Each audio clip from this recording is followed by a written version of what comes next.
I think there's some interesting and striking parallels between Musk and Twitter and Bezos buying the Washington Post. Well, I think the automation that is coming at us will, in fact, disrupt society. And I am hoping that we as a society are taking steps to make sure that transition goes smoothly. From Orion X in association with Inside HPC, this is the @HPC podcast. Join Shaheen Khan and Doug Black as they discuss supercomputing technologies and the applications, markets, and policies that shape them. Thank you for being with us. Hey, Shaheen. Great to be with you again. Great to be here, Doug. How are you? Not a very news-rich week it was it? No, not really.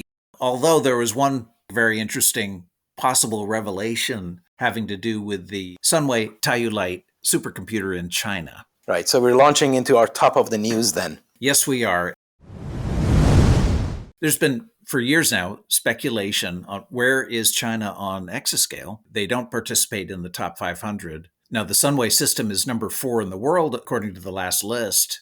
But what they are saying about the power, the throughput of that system hasn't changed in 6 years, I believe. Well, it all started with SC21 when David Conner and then the Gordon Bell Prize paper put that on the map.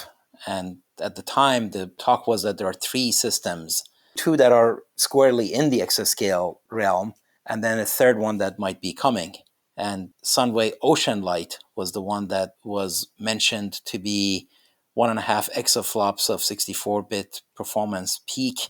And presumably it was going to get something like 79% efficiency to deliver an exaflop HPL, Limpac benchmark. And Tiani 3 was the second one that was built at probably 1.7 exaflops with 76% efficiency, providing 1.3 exaflops of Limpac performance. Neither of these numbers were submitted. They did not participate. The system architecture is to this day not quite so well known. They have provided some information on the CPUs and the node structure, but really not too much of the detail. So what's happened was 2 weeks ago, papers emerged, put together by university researchers in China, purporting that 40 million cores of the SW26010 Pro cores were directed at what's called quantum many-body problems, which are defined as pertaining to the properties of microscopic systems made of many interacting particles, meaning problems of huge complexity and size. I think that's their domestically designed and produced chip, and therefore its architecture has not been disclosed in detail, if I'm not mistaken. That's right. But nevertheless, it's obviously a giant system, because whereas, for example, Cerebras has a wafer scale chip that gives them 850,000 cores per one of those platters. Mm-hmm. Dinner plates. Yep. Yeah, so he could put a bunch of those boxes together and rapidly get to about 40 million cores.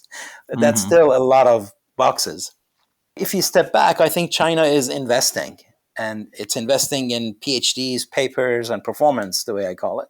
And in addition to the 2 or 3 top sites that they're working on, they've got tens of large petaflop systems of various stripes around the country. Mm-hmm. So they're definitely building the supercomputing infrastructure in the country. But I wish they would participate more and they would disclose more of what they're doing. As you know, I've been a broken record on why we should all participate with Top 500 and make sure that that vast body of data allows us to analyze things better and get a deeper understanding. What I've found a lot of fun, or at least very interesting, is the speculation as to why China is not being open about where it is with its peak supercomputers. And the 2 most popular theory is that they don't want to provoke us in our ongoing trade war, if you will, with China. So they're concealing those numbers. The other possibility is that they're actually behind us and they're embarrassed to admit it. But I think the more widely held opinion is that they don't want to provoke us by showing their superiority. possibly. Well, I think if you are in the midst of trade negotiations and tariffs and such, you don't want to add to the intensity of the discussions by bragging about something that your negotiator is holding dear. However, it is also true that these systems, based on the architecture that has been disclosed, don't appear to be as general purpose, so to say, as the equivalent systems that are done in the US, and certainly not as general purpose as Fugaku is in Japan.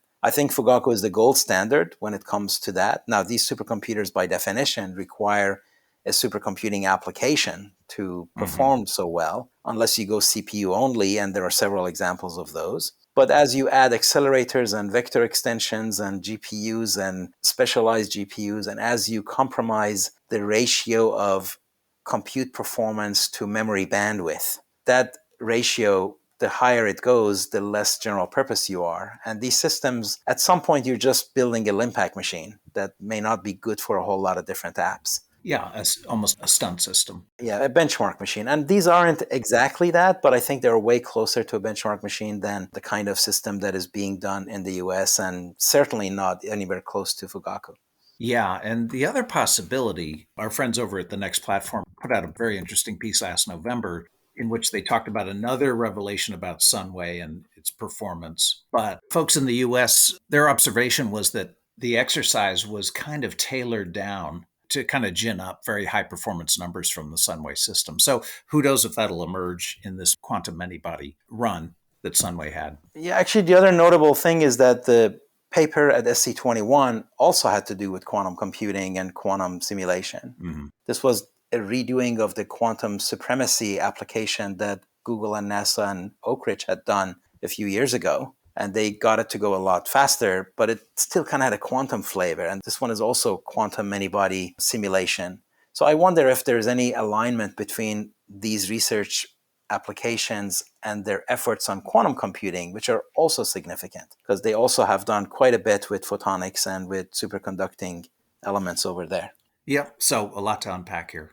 Now, I want to use this to put a plug for a paper I wrote back in 1992, it was, where we proposed a metric where the numerator was a figure of merit for the system, and that was the ratio of flops per second divided by memory bandwidth, megabytes per second. And then the denominator was the requirement of the application. And it was the ratio of the number of bytes moved to the number of floating point operations performed on those bytes. So that was a measure of compute intensity of the application. And if you have that ratio, you'll get a dimensionless quantity if you do it right. And that can be a relatively good first pass metric. So if you're doing a matrix multiply, that's a really well-behaved application. If you're doing 2D convolution, that's even better behaved application. If you're doing FFTs, well, it's not so much. And conjugate gradient, it's not so much. Mm-hmm. So there's some way of trying to put your arms around what kind of a system you're dealing with. Yeah, great stuff. Okay, there was another piece of news this week, not momentous, but noteworthy. A company called CGG, it's a geoscience company, is expanding its HPC capacity in the UK by up to 100 petaflops. Right. I thought that was pretty interesting too. CGG is a French company, but a storied past, because it includes companies from Canada and Calgary area where the oil patch is, to Norway, and of course also France. And they've been a pretty well-known name in the geophysics services business, and was significant to me that they're expanding the UK base even after Brexit, and just goes to show you the momentum of these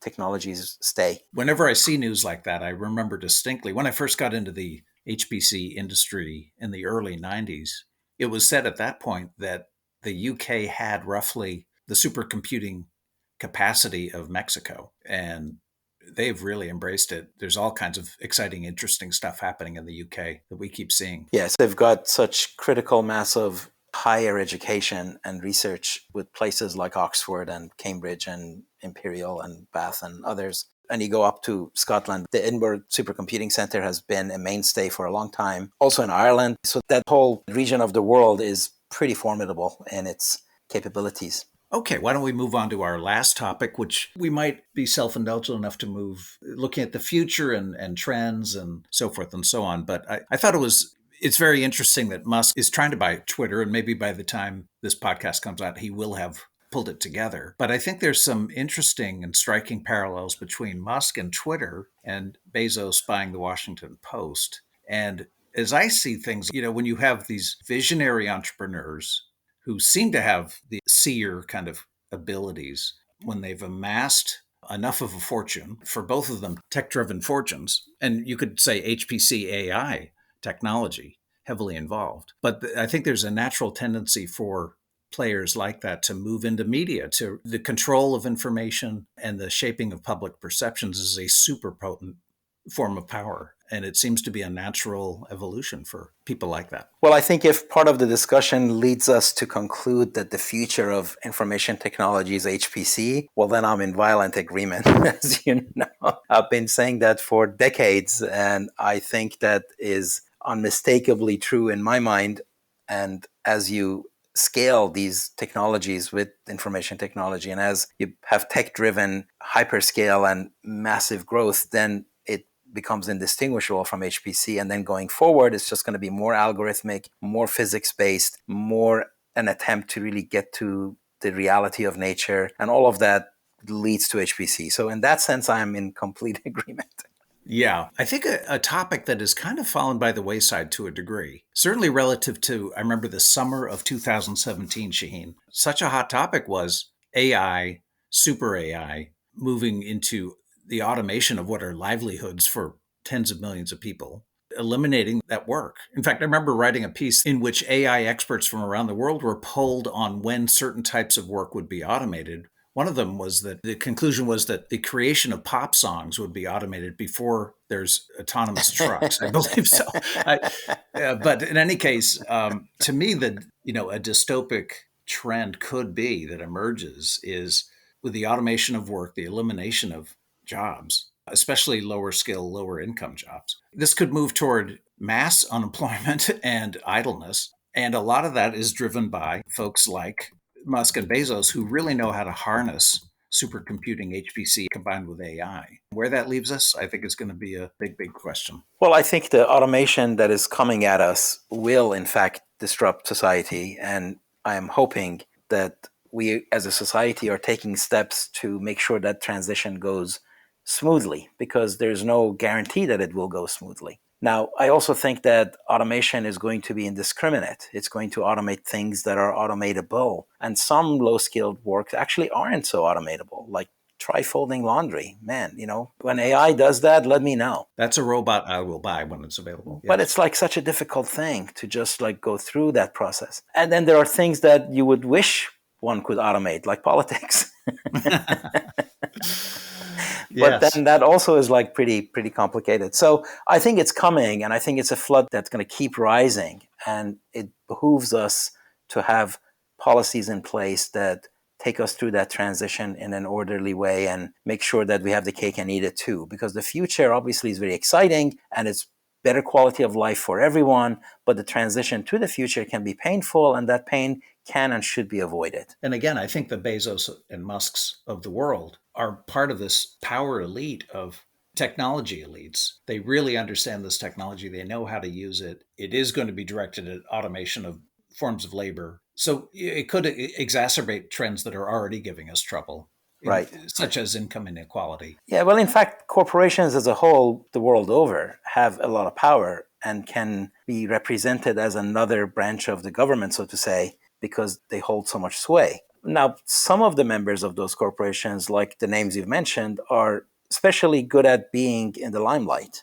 They are especially good at being in the news. And in that sense, they become no different than other celebrities. And one of the problems with celebrities is that they get looked upon for things that may not, in fact, be their area of expertise. And that is a problem. I think that we need to be careful that we go to folks for things that they actually know about and have a valid viewpoint, and not just because they are a celebrity. Well, it's interesting where Musk is concerned, because I do recall summer of 2017, he stated that AI is a huge cultural, social, and economic threat. He said, it scares me, and et cetera, et cetera. But we all know that his embrace of technology, his car factories are highly automated. He's using it wherever he can use it to control his operational costs. So it's kind of an interesting dichotomy there. I think it's just part of the phase we're in the evolution of the world economy as it transitions to more of an AI-based, information-based economy, data economy, the digital twin and the metaverse and Web3 and all these other trends are indications of that. In fact, one question that I often ask is that how come we've got so many megatrends suddenly between IoT and 5G and HPC and AI and quantum and cryptocurrencies and robotics and bioinformatics, et cetera, et cetera. And I think part of it is because we are, in fact, in a phase change. We are, in fact, in a period where lots of fundamental change is happening. And again, it's exciting, but we have to manage the transition. And I'm hoping that that takes place. Yeah. I mean, the future ain't what it used to be, as they say. That's right. And I have heard the observation that a new technology that bursts on the scene, it really takes about 20 years for it to be incorporated into business and really start to make a change. And maybe that's what we're seeing with AI. Yeah. All right, Shaheen, great to be with you. Thanks so much. Yeah, good session here. Thank you. That's it for this episode of the At HPC podcast.